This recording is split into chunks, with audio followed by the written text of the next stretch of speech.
নমস্কার, শুভ কালী পুজো। আমি একটা কথা বলার জন্য এসেছি, ভিডিওটা করছি।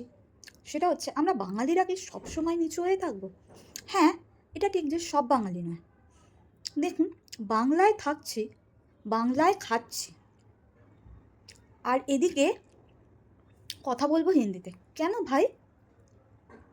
আজকে আমি বাঙালি হয়ে আমাকে কোনো কিছু বিক্রি করতে গেলে বা সেলসের কাজ করতে গেলে আমাকে হিন্দিতে কথা বলতে হচ্ছে। একটা পাঞ্জাবি বলুন, একটা মুসলিম বলুন, অন্য যে জাতি ধর্ম মানুষের আছে, বিহারি মানুষ বলুন, তাদের সাথে আমাকে কথা বলতে হচ্ছে হিন্দিতে।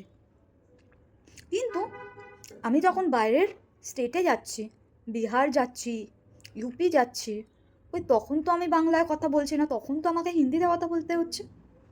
ওরা ওদের যখন সেলসের কাজ করে, ওরা তো আমাদের ভাষায় বাংলা বলে না, ওরা তো ওদের হিন্দি ভাষায় বলে। ব্যাপারটা একটু ভেবে দেখবেন। আর আমি প্রত্যেকটা বাঙালিকেই বলছি না, বা প্রত্যেকটা অন্য জাতি মানুষকেও বলছি না।